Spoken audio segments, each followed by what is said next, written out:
Au milieu des années 1500, l'Empire ottoman semblait inarrêtable. Il s'était étendu à une vitesse incroyable, soumettant les Balkans et la Hongrie. Si l'expansion continuait, alors peut-être que les Ottomans allaient bientôt s'enfoncer profondément en Europe, peut-être même conquérir des pays comme l'Autriche ou l'Italie. Il semblait que le cœur même de la chrétienté était menacé. Les peuples d'Europe étaient véritablement terrifiés. Leur peur est bien illustrée dans les paroles de l'ambassadeur autrichien à Constantinople. Il a écrit « Du côté des Turcs se trouvent les ressources d'un puissant empire, une force intacte, l'unité et la discipline. De notre côté, il y a la pauvreté et un esprit brisé. Nos soldats sont insubordonnés. Il y a du mépris pour la discipline, l'ivresse et la débauche s'installent.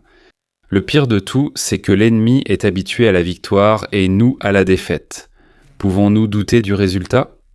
Lorsque les Turcs auront conquis la Perse, ils se jetteront à notre gorge, soutenus par la puissance de tout l'Orient. Je n'ose dire à quel point nous sommes préparés. » Comme vous pouvez le voir, il semblait que ce n'était qu'une question de temps avant que l'Europe ne soit conquise et que la chrétienté ne soit détruite. Mais comme vous le savez sûrement, ce n'est pas ce qui s'est passé. En fait, bien que personne ne le savait à l'époque, au milieu des années 1500, les Ottomans avaient en réalité atteint l'apogée de leur puissance. Pendant le siècle et demi suivant, leur empire est resté relativement stable. Mais après cela, il allait entrer dans un déclin brutal et rapide. Il a été à plusieurs reprises vaincu lors de guerres, et dès les années 1800, il était devenu connu sous le nom de l'homme malade de l'Europe. En fait, il était tellement affaibli que la Russie aurait facilement pu marcher vers le sud, capturer Constantinople et mettre fin entièrement à l'Empire ottoman.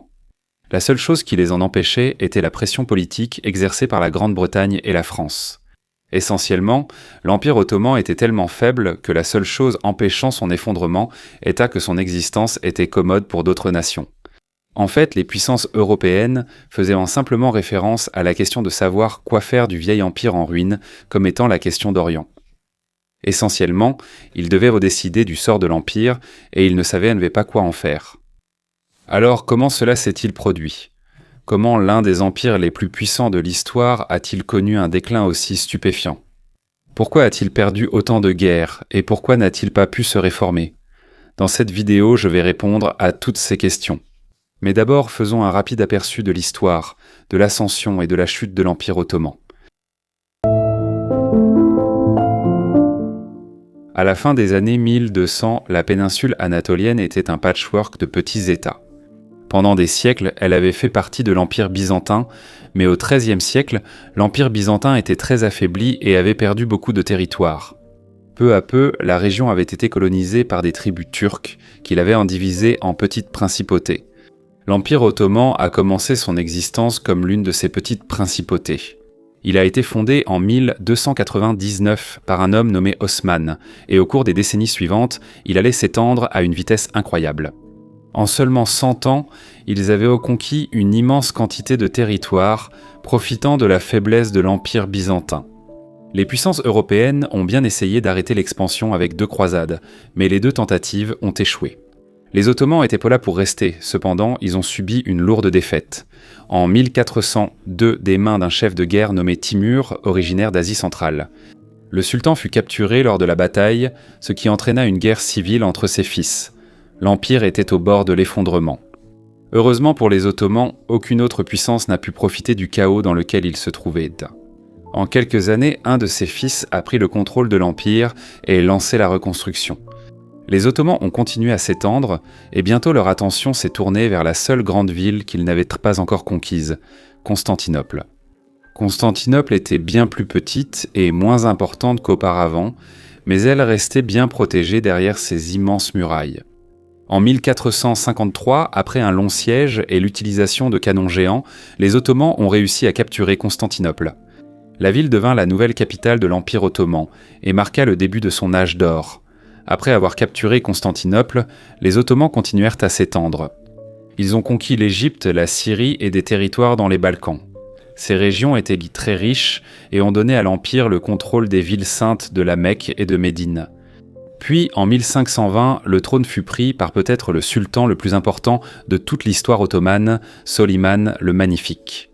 Pendant ses 46 ans de règne, Soliman porterait l'Empire à l'apogée de sa puissance, au point où il semblait inarrêtable. En 1526, il a vaincu les Hongrois à la bataille de Mohács. La victoire fut écrasante et mena à la destruction totale de la Hongrie. Puis, en 1529, Soliman mit le siège devant Vienne, un événement qui provoqua une onde de choc dans toute l'Europe chrétienne. Soliman n'a pas réussi à prendre la ville, en partie à cause de la malchance avec la météo. Cependant, cela restait un moment terrifiant pour les Européens de voir les Ottomans frapper ainsi à leurs portes. Soliman a également connu du succès à l'Est, prenant le contrôle de l'actuel Irak et de l'Anatolie orientale. Cependant, l'impact de Soliman allait bien au-delà de la guerre. Il a également réformé le système juridique de l'Empire. Il a remplacé l'enchevêtrement de coutumes, de lois islamiques et de décrets royaux par un ensemble unique et organisé de lois. Cela lui a valu le titre de législateur et a contribué à créer un gouvernement plus stable et plus efficace. Soliman a également soutenu l'architecture, la littérature et les arts, supervisant un âge d'or culturel. À la mort de Soliman en 1566, l'Empire ottoman était l'un des États les plus respectés et redoutés au monde. Cependant, avec sa mort, l'âge d'or de l'Empire prit fin. Le fils de Soliman, Sélim II, était incompétent et devint connu sous le nom de Sélim l'Ivrogne. Il supervisa la plus grande défaite navale jamais subie par les Ottomans, la bataille de Lépante en 1571. La bataille fut catastrophique pour les Ottomans. Ils perdirent près de 200 navires et 25 000 hommes. Bien qu'ils aient rapidement reconstruit leur flotte, leur domination sur les mers ne fut plus jamais la même. Avec le temps, l'Empire commença à faire face à davantage de problèmes, comme l'inflation et la corruption. Les janissaires, puissants soldats d'élite, commencèrent à s'impliquer davantage en politique. En 1622, ils ont même tué le sultan, Osman II, parce qu'il voulait réformer l'armée au cours des décennies suivantes. Des sultans se sont succédés, mais les problèmes n'ont fait qu'empirer. Malgré cela, les Ottomans ont en fait tenté à nouveau de passer à l'offensive en Europe. En 1683, ils ont assiégé Vienne pour la deuxième fois, et encore une fois, ils n'ont pas réussi à prendre la ville. Cet acte d'agression a déclenché une guerre majeure avec les puissances européennes, connue sous le nom de Grande Guerre turque, qui fut désastreuse pour les Ottomans. Pendant plus de 16 ans, ils ont perdu bataille sur bataille et ont été repoussés très loin. Finalement, en 1699, l'Empire a été forcé de signer le traité de Karlowitz, cédant une immense quantité de territoires, y compris la Hongrie et les Balkans. Pour la première fois de son histoire, l'Empire ottoman ne s'agrandissait pas, il rétrécissait. Tout au long des années 1700, l'Empire a eu du mal à résoudre ses problèmes et à inverser son déclin. En 1730, il y eut une autre révolte des janissaires à Istanbul qui força le sultan à abdiquer. Comme vous le voyez, l'Empire comptait de nombreuses factions cherchant le pouvoir. L'Empire a également continué à perdre des guerres et des territoires, en particulier contre la Russie et l'Autriche. L'un des plus grands problèmes de l'Empire était en réalité l'économie. Après la découverte des Amériques, les routes commerciales ont basculé vers l'Atlantique, écartant les Ottomans du centre du commerce mondial. Un autre problème était la corruption gouvernementale, qui était répandue. Les fonctionnaires agissaient souvent dans leur propre intérêt plutôt que pour le bien de l'Empire. De plus, l'armée commençait à devenir obsolète alors que l'Europe connaissait une révolution militaire, développant de meilleures armes et tactiques, tandis que l'armée ottomane restait stagnante. Les tentatives de réforme de l'armée se heurtèrent souvent à la résistance des détenteurs du pouvoir et des privilèges de l'ancien système. Certains sultans ont désespérément essayé d'arrêter la décadence. En 1757, le trône fut pris par Mustapha III, qui voulait mettre en œuvre des réformes. Mustapha était l'un des rares sultans de l'époque à vraiment comprendre la gravité des problèmes de l'Empire. Il a voulu renforcer le pouvoir central, réduire la corruption et améliorer l'armée, faisant appel à des conseillers étrangers. Malheureusement, son règne a été écourté et semé d'obstacles, et beaucoup de ses projets n'ont pas été réalisés. Pour le reste de son existence, l'Empire ottoman allait subir humiliation après humiliation jusqu'à son effondrement final. La première eut lieu dans les années 1770, lorsque la Russie lança une grande invasion des Balkans. L'armée ottomane était totalement mal préparée et dépassée, et l'Empire subit une défaite écrasante. La guerre s'est terminée par le traité de Küçük-Kaynarca en 1774 qui fut l'un des accords les plus humiliants jamais signés par l'Empire. Plus important encore, il accorda à la Russie le titre de protectrice des chrétiens dans l'Empire ottoman. Cette clause allait avoir des conséquences durables. À partir de ce moment-là, la Russie utilisa son titre de protectrice comme prétexte pour s'ingérer à plusieurs reprises dans les affaires ottomanes. Quelques années plus tard, en 1783, la Russie s'empara de encore plus de territoire lorsqu'elle annexa officiellement la Crimée. Ce fut une autre profonde humiliation pour l'Empire. La Crimée avait été un important bastion musulman pendant des siècles, et sa perte fut considérée par beaucoup comme un coup porté à l'islam lui-même. De plus, à l'intérieur même de l'Empire, d'importants troubles commencèrent à éclater, des révoltes locales surgirent un peu partout. Dans des régions comme la Syrie, l'Égypte et l'Albanie, de nombreux chefs locaux agissaient comme de petits rois, ignorant les ordres de Constantinople. Dans certains cas, ils percevaient leurs propres impôts, levaient leurs propres armées et gouvernaient en presque de façon indépendante. Le gouvernement central n'avait pratiquement aucun contrôle sur l'Empire. Dans les années suivantes, d'autres sultans montèrent sur le trône pour tenter de sauver l'Empire, mais en vain. Par exemple, en 1789, Sélim II est arrivé au pouvoir. Sélim était jeune, bien éduqué et profondément conscient des problèmes de l'Empire. Il voulait totalement transformer l'Empire et le moderniser de fond en comble. Inspiré par ce qui se passait en Europe, Sélim a lancé un vaste programme de réformes pour reconstruire l'armée, améliorer l'économie et renforcer le gouvernement central. L'idée la plus ambitieuse de Sélim était de créer une armée entièrement nouvelle, formée et équipée à l'européenne. Il croyait que l'ancien corps des janissaires était trop corrompu et dépassé pour être réformé. Sa nouvelle armée était disciplinée, mieux armée et entraînée par des officiers européens. Cependant, les réformes ont provoqué une forte réaction négative. Les janissaires les voyaient comme une menace pour leur pouvoir et privilèges. Les conservateurs religieux se sont également opposés au changement, accusant Sélim de copier des idées d'infidèles, ce qui a finalement conduit à une révolte des janissaires. En 1807, Sélim a été contraint d'abdiquer, et un an plus tard, il a été assassiné en prison, tué par ceux qui craignaient son retour. Tout au long des années 1800, l'Empire a vacillé, survivant à peine. De nombreuses régions se sont soulevées pour obtenir leur indépendance, et beaucoup y sont parvenus. En 1804, les Serbes se sont rebellés, entamant une révolution qui allait durer des décennies et qui finirait par leur apporter l'indépendance. Puis, en 1821, ce fut au tour des Grecs de réclamer leur indépendance. Au début, la réponse ottomane fut brutale. Des villages furent incendiés et les chefs rebelles exécutés. Cependant, la révolte ne cessait de prendre de l'ampleur. Après quelques années, il était clair que l'Empire ne pouvait pas réprimer la rébellion seul. Le sultan fit appel au gouverneur d'Égypte pour obtenir de l'aide. L'Égypte faisait, sur le papier, partie de l'Empire ottoman, mais en pratique, elle était gouvernée de manière quasiment autonome. Elle était presque indépendante. Des troupes égyptiennes furent envoyées et réussirent à écraser les rebelles grecs. Cependant, leur brutalité horrifia le public en Europe, notamment en Grande-Bretagne, en France et en Russie. La sympathie pour la cause grecque était forte, et ils décidèrent donc d'intervenir. En 1827, ils envoyèrent leurs marines en Grèce, et lors de la bataille de Navarin, ils détruisirent la marine ottomane en une seule journée. Les Grecs purent alors officiellement se séparer de l'Empire ottoman. Le milieu du XIXe siècle vit une période de réformes tentée pendant 4 décennies, connue sous le nom de Tanzimat. C'était une dernière tentative pour remettre l'Empire sur pied et retrouver un certain prestige. Mais comme pour les réformes précédentes, cela a en grande partie échoué. Puis, dans les années 1850, une autre guerre éclata avec la Russie. La Grande-Bretagne et la France vinrent en aide aux Ottomans et ils réussirent à gagner la guerre contre les Russes. La victoire apporta aux Ottomans un regain temporaire de prestige et freina momentanément l'expansion russe.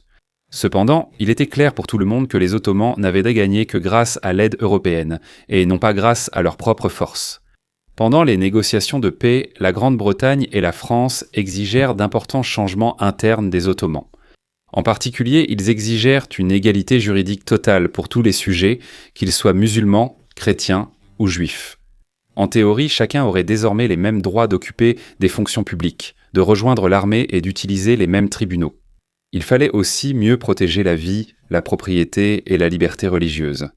Les puissances européennes voulaient en voir que l'Empire ottoman devenait un État moderne et civilisé, digne d'un statut égal.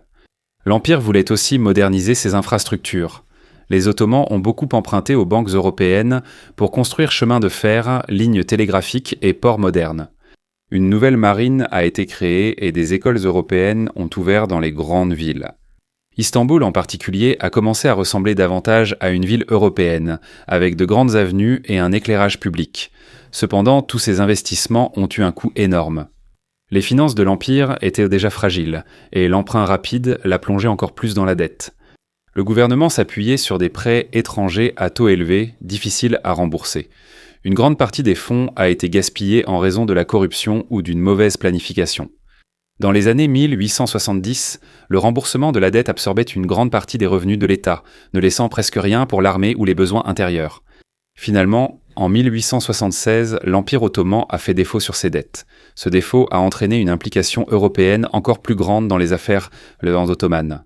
Les créanciers européens, tels que la Grande-Bretagne et la France, refusaient que l'Empire échappe à ses obligations. En 1881, les Ottomans ont été contraints d'accepter la création de l'administration de la dette publique ottomane, une institution largement contrôlée par les puissances étrangères. Elle avait le pouvoir de percevoir directement les impôts et de les détourner immédiatement pour rembourser les créanciers étrangers. Les années suivantes, d'autres régions se sont rebellées pour leur indépendance, entraînant une nouvelle guerre contre la Russie et la perte de territoire dans les Balkans. À partir de ce moment-là, ce n'était plus qu'une question de temps avant que l'Empire ne s'effondre. Le coup de grâce final fut la Première Guerre mondiale. Les Ottomans ne voulaient pas entrer en guerre au départ, mais ont finalement rejoint l'Allemagne. Lorsque l'Allemagne a perdu la guerre, l'Empire ottoman s'est finalement effondré. Il a été découpé en de nombreuses nations, donnant naissance à beaucoup des frontières que la région connaît aujourd'hui.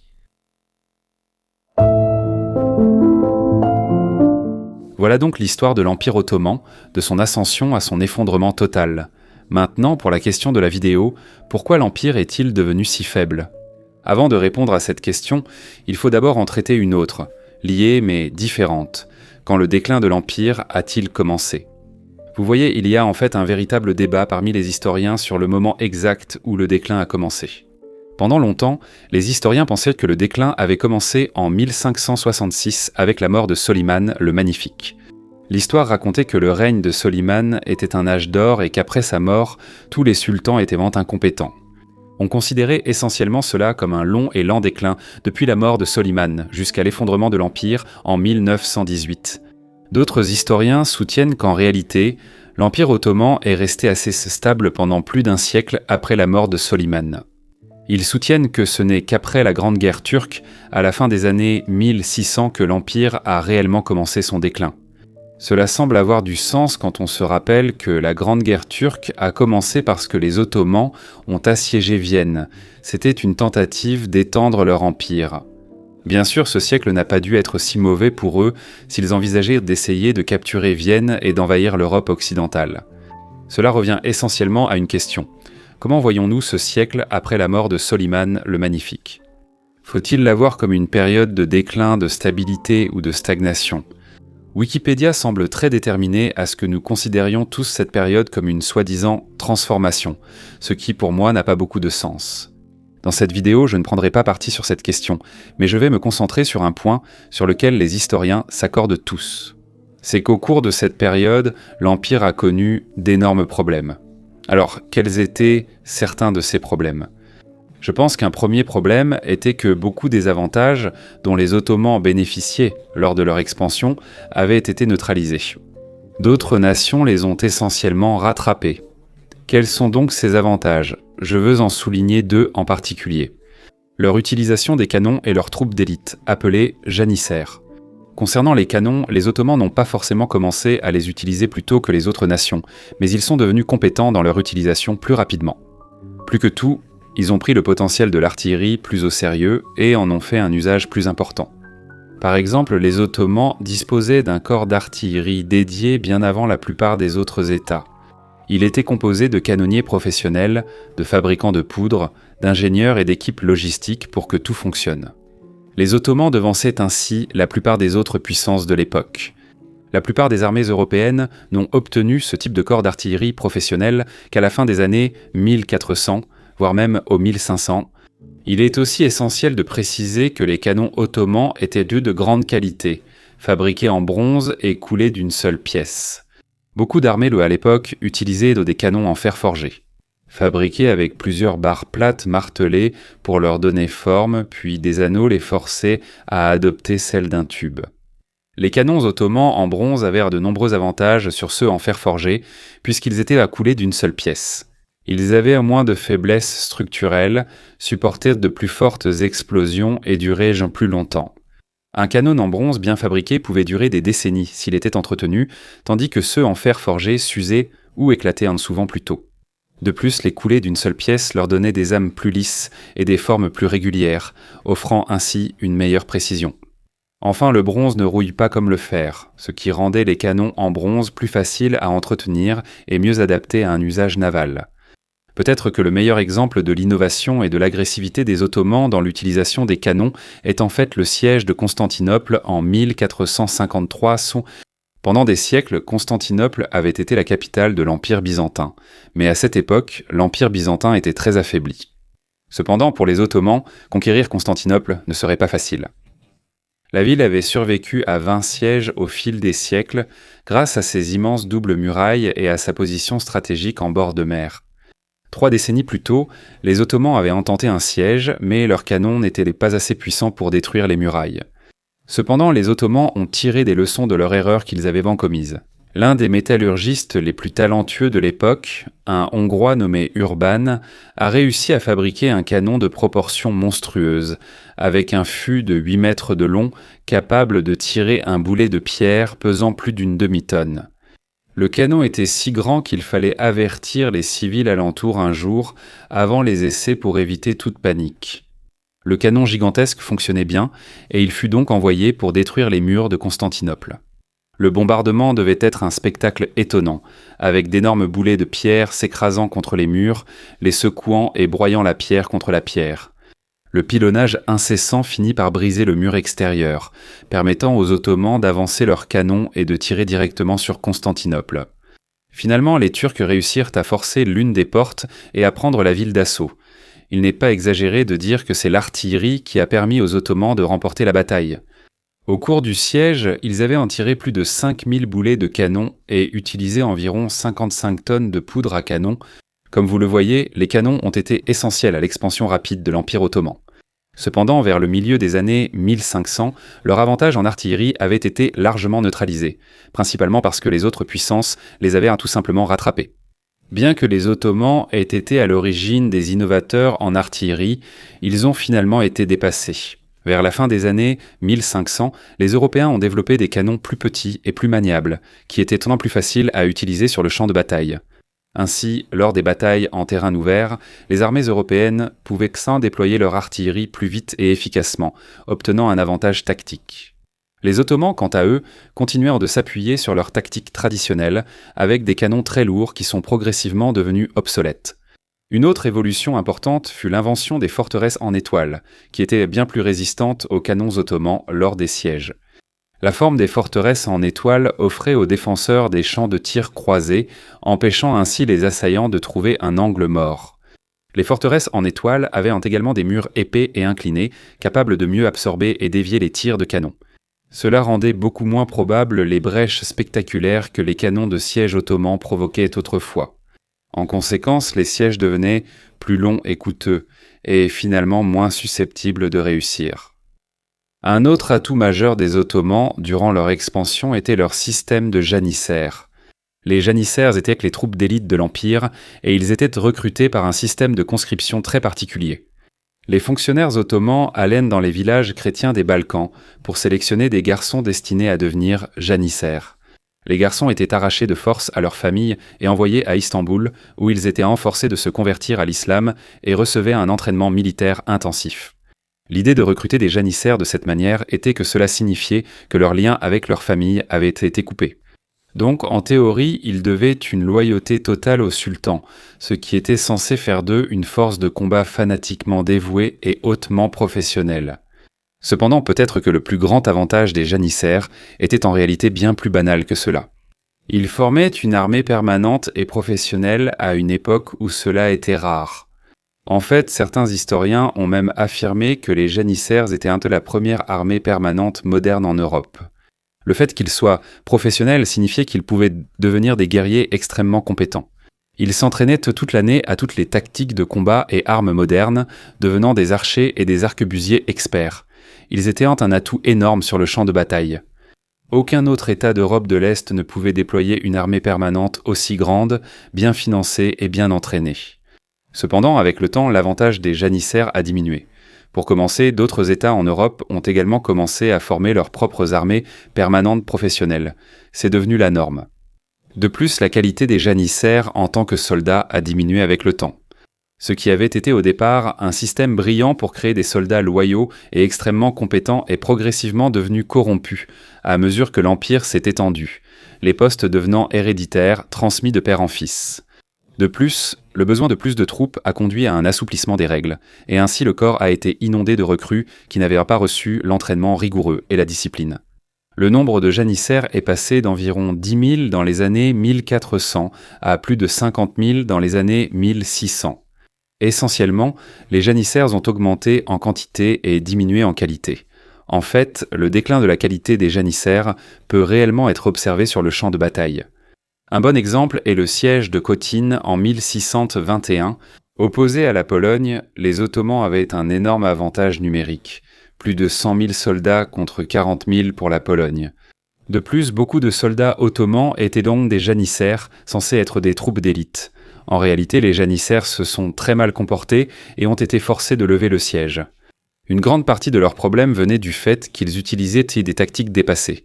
Cela était en grande partie dû à leur refus des réformes, ce qui les a enfermés dans leurs habitudes. Cela signifiait qu'avec le temps, ce qui avait été autrefois parmi les troupes d'élite de l'Europe a été progressivement dépassé, alors que l'on passait des canons et des janissaires. Les Ottomans ont aussi souffert de la perte de leur importance économique mondiale durant l'ère des grandes découvertes. Vous voyez, pendant longtemps, l'Empire ottoman a été le pont entre l'Europe, le Moyen-Orient et l'Asie.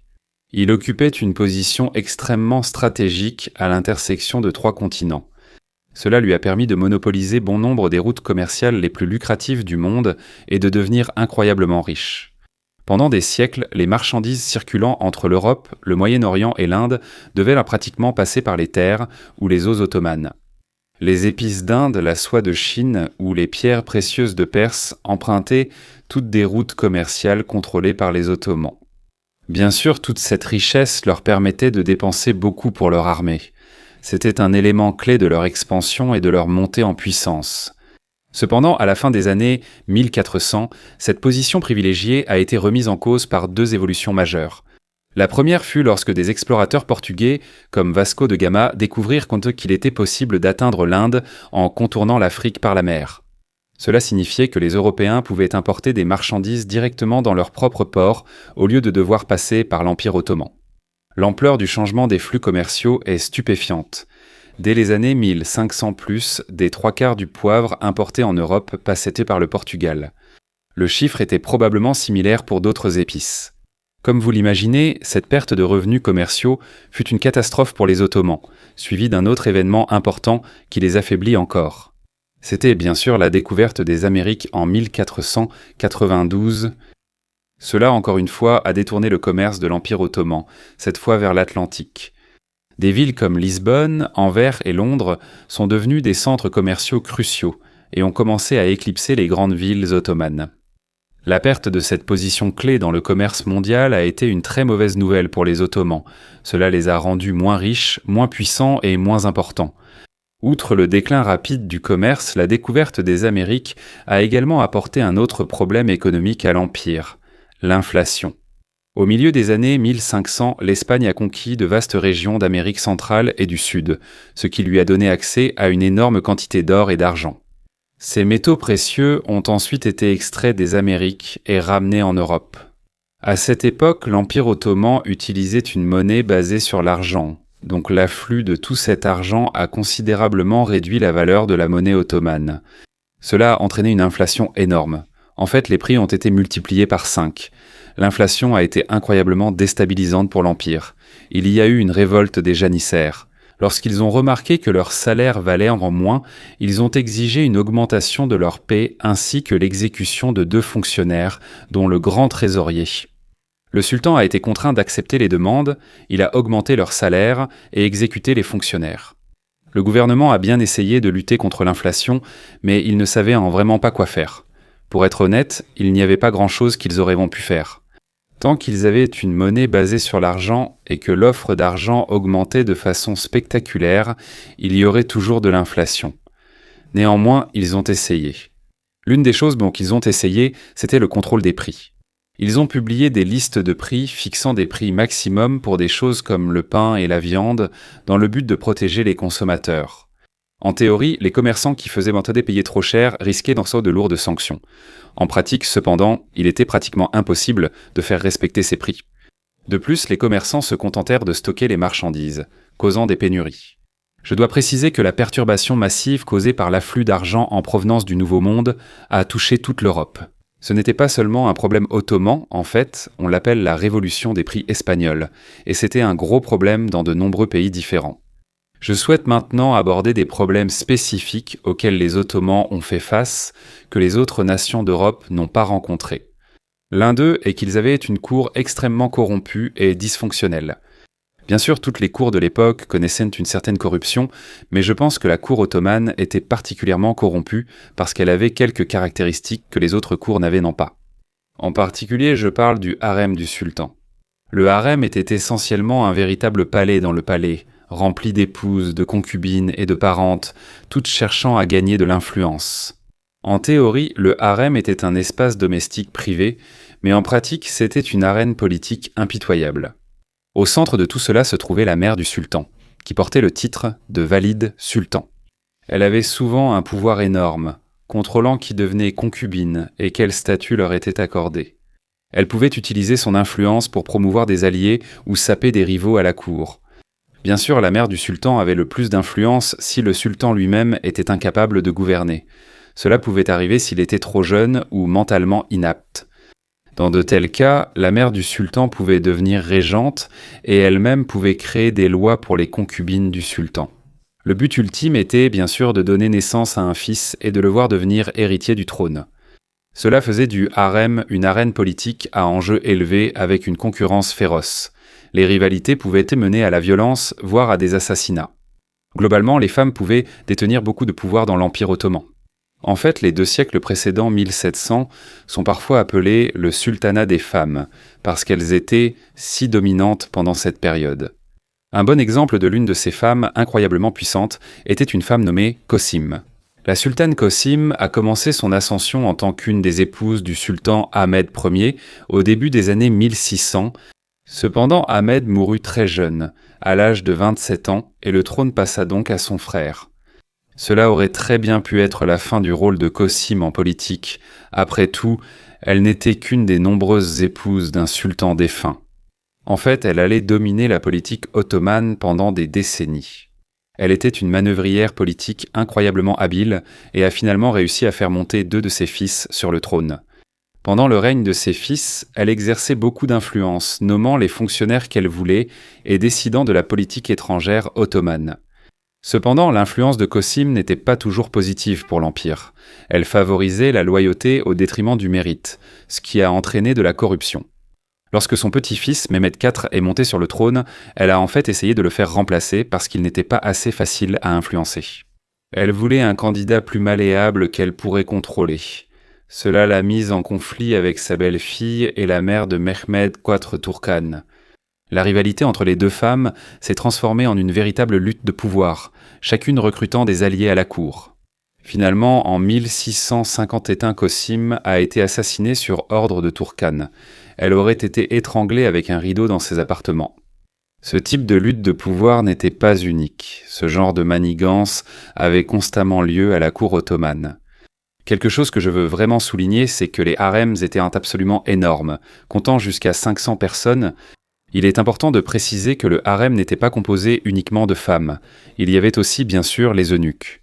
Les eunuques s'avèrent de nombreux rôles différents au sein du harem, comme l'administrer et protéger les femmes. C'étaient des hommes qui avaient été réduits en esclavage dès leur plus jeune âge, puis castrés et amenés à Constantinople.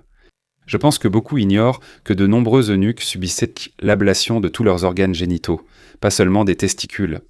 C'était surtout vrai pour les soi-disant eunuques noirs, des eunuques qui avaient été réduits en esclavage en provenance d'Afrique. Normalement, la mutilation avait lieu au Soudan ou en Égypte, et ils arrivaient à Constantinople déjà dans cet état. La raison pour laquelle les eunuques étaient employés dans les harems était, bien sûr, qu'ils ne pouvaient pas avoir de rapports sexuels avec les femmes. De plus, ils ne pouvaient pas avoir d'enfants, donc ils ne pouvaient pas fonder leur propre dynastie. Cependant, les eunuques devenaient souvent des acteurs politiques majeurs. À la cour, il existait en fait un poste de grand eunuque qui était l'un des postes les plus puissants de l'Empire. Le grand eunuque avait beaucoup d'influence sur la nomination aux fonctions de l'État, il pouvait même influencer la politique étrangère ou la politique fiscale. L'accès des eunuques aux femmes du harem signifiait aussi qu'ils étaient impliqués dans les luttes de pouvoir constantes. Dans l'ensemble, je pense que l'existence du harem a été une influence déstabilisatrice pour l'Empire ottoman.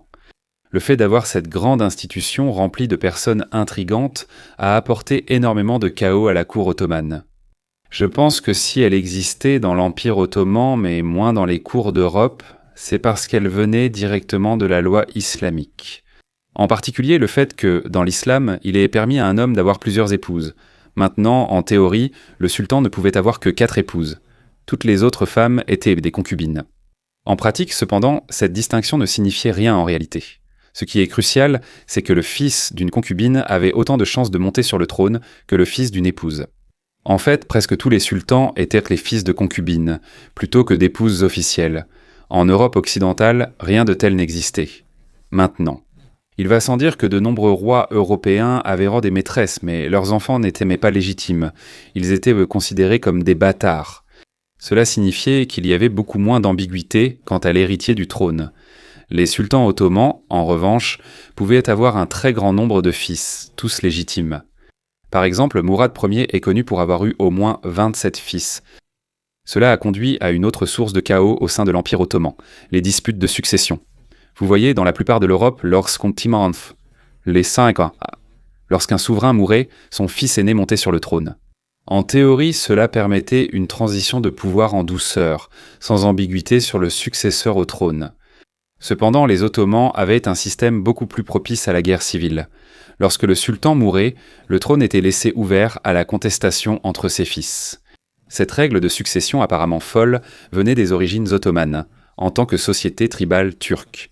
Dans ce type de société très restreinte, cette règle avait l'avantage de garantir que le chef le plus capable et le plus impitoyable accédait au pouvoir. Cependant, une fois que l'Empire est devenu très vaste, cette règle de succession est devenue une recette pour le désastre, provoquant un chaos constant. Les problèmes liés à ce système étaient alors très évidents, et donc, au milieu des années 1400, le sultan Mehmed II a décidé d'y remédier. Sa solution au problème était peut-être encore plus folle que le problème lui-même. Mehmed a mis en place ce qu'on appelait la règle du fratricide. Essentiellement, tout nouveau sultan pouvait légalement exécuter tous ses frères immédiatement après son accession au trône. Aussi fou que cela puisse paraître, cela a effectivement empêché les guerres civiles d'avoir lieu. Cependant, ce n'était loin d'être une bonne solution au problème. Pour commencer, un grand nombre de frères étaient souvent exécutés lorsqu'un sultan montait sur le trône. L'exemple le plus extrême de cela fut Mehmed III, qui monta sur le trône puis fit exécuter pas moins de 19 frères. Ce fut le plus grand fratricide de masse de l'histoire ottomane. Certaines histoires liées à la succession sont presque burlesques. Par exemple, lorsque Selim II est mort en 1574, son fils aîné Mourad était très loin de la capitale à ce moment-là. À cause de cela, la mère de Mourad craignait qu'un de ses demi-frères ne puisse revendiquer le trône avant lui. Pour éviter cela, elle a en fait caché la mort du sultan pendant 12 jours. Elle a comiquement caché le corps sans vie de son mari dans une glacière, ce qui a donné à son fils assez de temps pour venir secrètement à Istanbul et prendre le trône. Si cela n'avait pas fonctionné, l'Empire aurait pu retomber une fois de plus dans une guerre civile. Finalement, en 1603, il y eut une nouvelle tentative de réformer ce système insensé. Un nouveau sultan a tenté d'introduire un système plus proche de celui de l'Europe, où le plus âgé des parents masculins devenait l'héritier du trône. Pour tenter d'éviter toute contestation du pouvoir, tous les princes plus jeunes devaient être confinés dans des appartements luxueux mais isolés du palais, coupés de l'éducation et de la politique. L'idée était de s'assurer qu'ils ne puissent pas nouer d'alliance avec des figures militaires ou des factions au sein du palais. Cela signifiait que le successeur pouvait monter sur le trône paisiblement, sans que personne ne conteste sa légitimité. Cependant, il est facile d'imaginer comment cela pouvait mal tourner. Cela signifiait que le trône était souvent pris par quelqu'un d'âgé, sans formation ou psychologiquement brisé après des décennies d'isolement. Un bon exemple de cela était Mustapha Ier. Mustapha souffrait de graves troubles mentaux, ce qui lui valut le surnom de Mustapha le Fou. Il paraît qu'il avait l'habitude de faire tomber les turbans de la tête de ses conseillers et de leur tirer la barbe.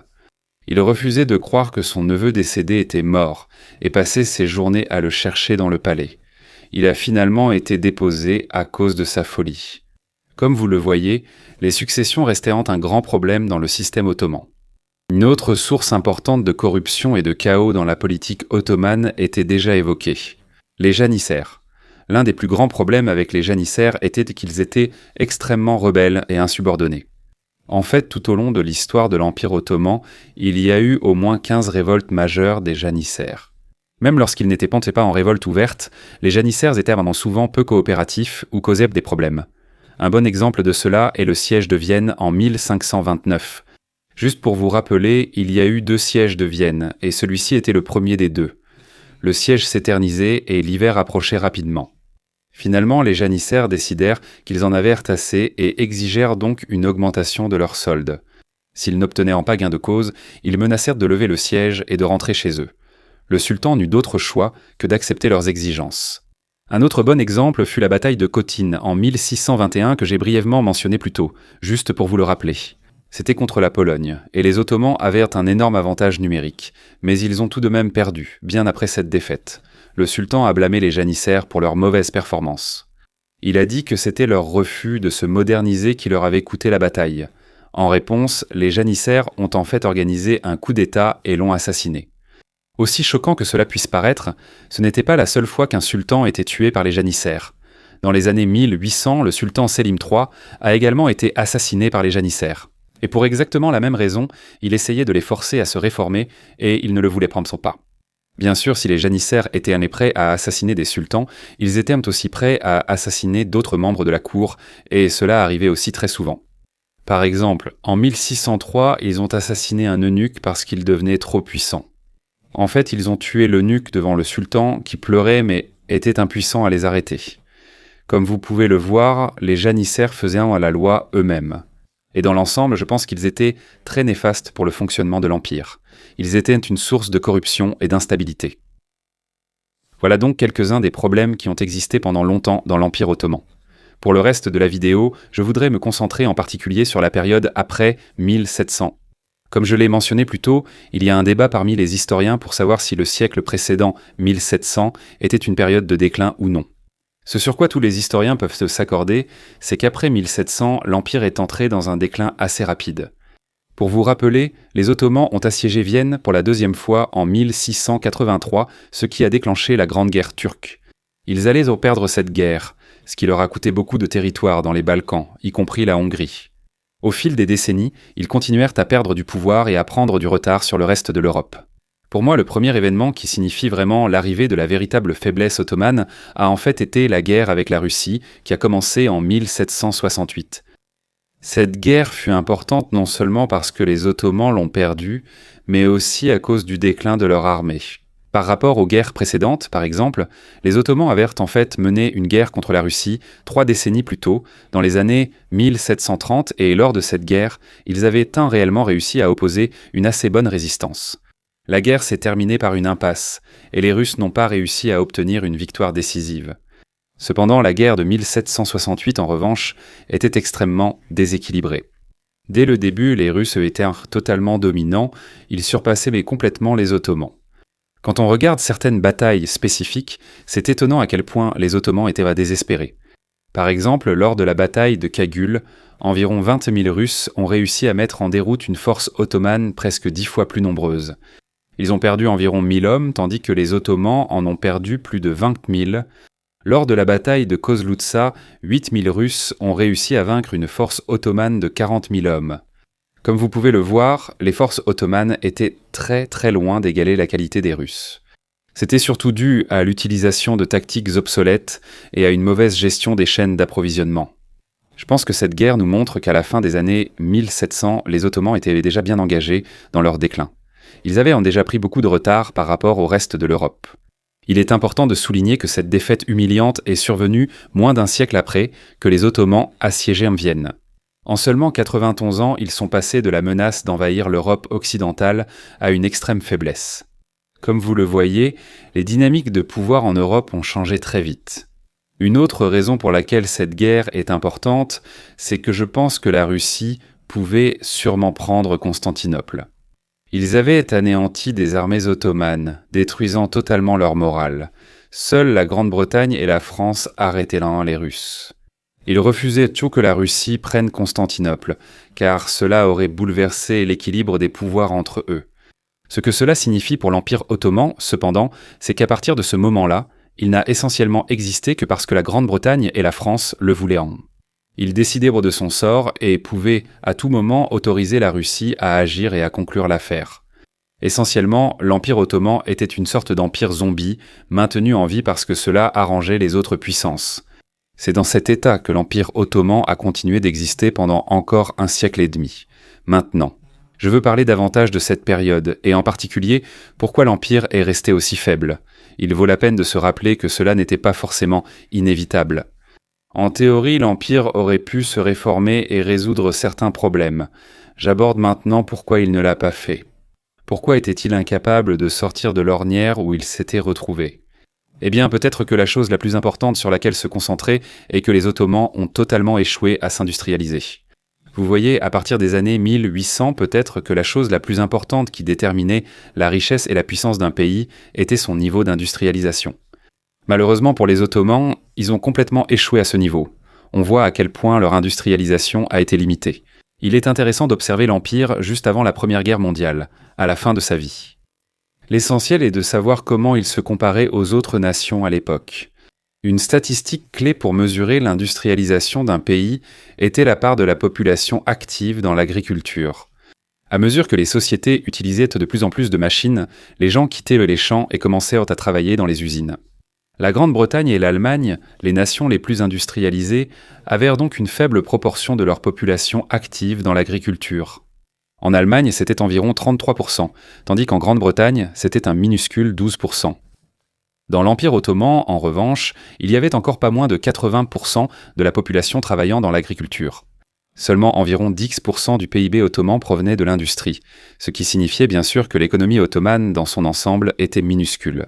Comparé à d'autres nations, son PIB représentait environ 1/10 de celui du Royaume-Uni ou de l'Allemagne.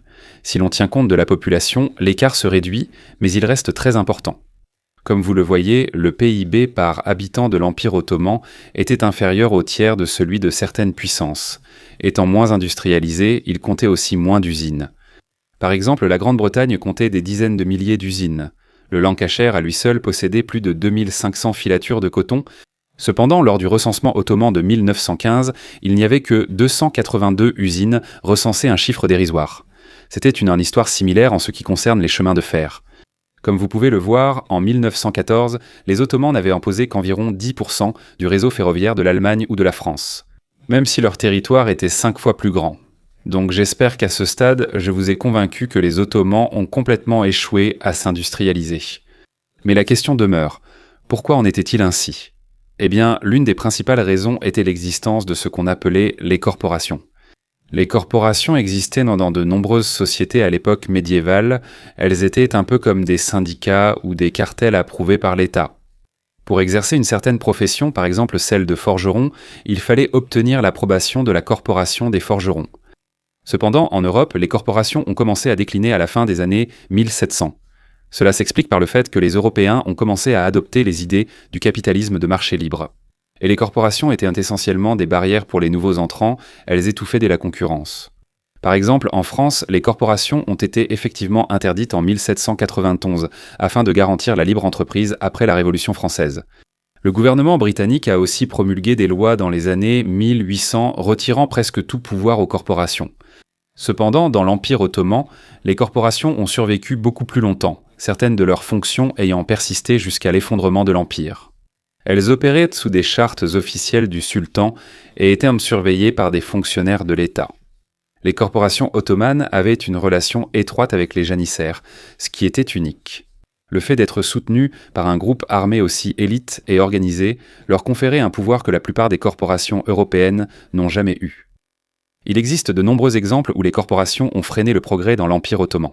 Un bon exemple vient du début des années 1700, lorsque les Ottomans commençaient tout juste à utiliser l'imprimerie. L'imprimerie représentait bien sûr une menace pour le métier de calligraphe, et la guilde des calligraphes voulait donc l'interdire, la qualifiant d'instrument du diable. Voyant qu'une interdiction totale était impossible, ils ont poussé les autorités à restreindre l'impression à certains types de textes seulement. Les textes religieux, par exemple, étaient en interdit. Globalement, les guildes ont cherché à conserver leur monopole sur la production de presque tous les produits. Inutile de dire que lorsque l'industrialisation a commencé dans d'autres nations, les guildes ottomanes y ont farouchement résisté. Ils ont envoyé des pétitions au sultan pour fermer les ateliers étrangers non approuvés par les guildes, refusant toute concurrence de nouveaux venus sur le marché. Cela a gravement étouffé l'innovation à une époque où les autres grandes puissances progressaient à une vitesse incroyable. En dehors des guildes, un autre frein à la croissance économique était cela. L'Empire ottoman n'avait pas de véritable secteur financier, contrairement à l'Europe occidentale où banques et investisseurs finançaient ainsi la construction d'usines et de chemins de fer. Cependant, l'Empire ottoman en avait beaucoup moins, en partie parce que le fait de percevoir des intérêts n'est pas autorisé par la loi islamique. Cela signifiait que les grands projets devaient non compter sur le gouvernement ou sur des individus bien connectés pour obtenir des financements. En général, les investissements étaient pas mal orientés et il y avait énormément de gaspillage. De plus, cela signifiait que les efforts d'industrialisation de l'Empire étaient vulnérables aux crises budgétaires de l'État. Ainsi, l'incapacité à s'industrialiser a été une raison majeure pour laquelle l'Empire ottoman n'a jamais pu se relever. Une autre raison était que l'Empire était complètement corrompu. Peut-être que la partie la plus dysfonctionnelle était le système fiscal, en particulier la manière dont les paysans étaient taxés. Le système était essentiellement féodal. Toutes les terres appartenaient officiellement au sultan, mais les droits de percevoir les impôts étaient ensuite vendus à des fermiers fiscaux privés. Ils payaient ces droits à l'avance, puis extorquaient autant qu'ils pouvaient dans des villages. Pour faire du profit, ils engageaient donc souvent des intermédiaires en cours de route. Comme vous l'imaginez, cela a entraîné beaucoup de corruption, et seule une faible part de l'argent des impôts atteignait le gouvernement central. À la fin des années 1700, le gouvernement central ne recevait qu'environ 23% du montant total des impôts prélevés.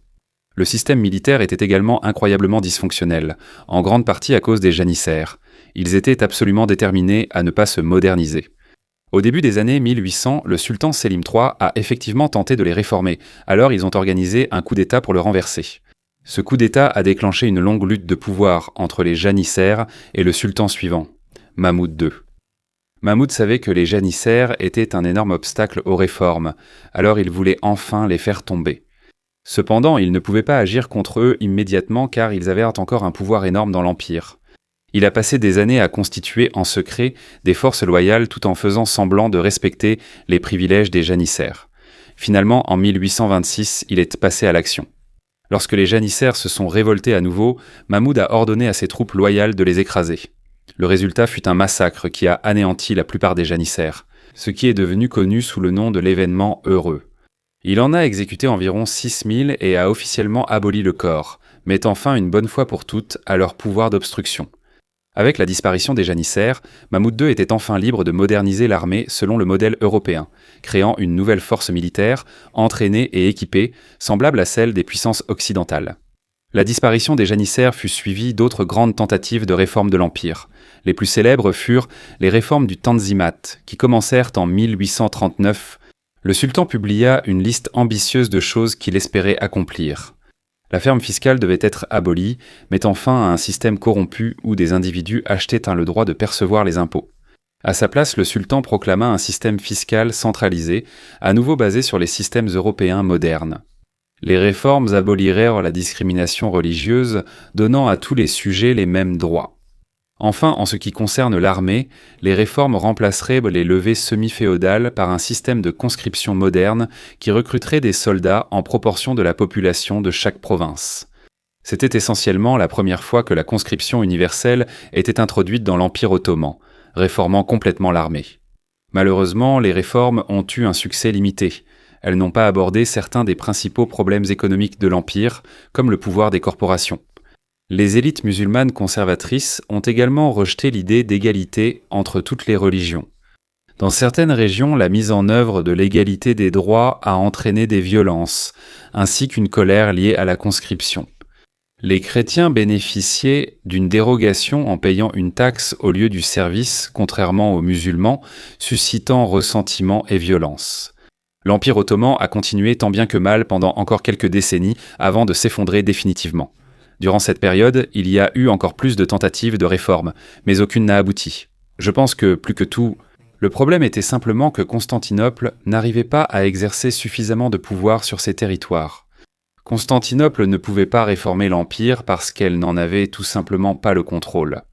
C'était une fin pitoyable pour l'Empire qui avait autrefois été si puissant qu'il inspirait la peur dans le cœur des chrétiens européens.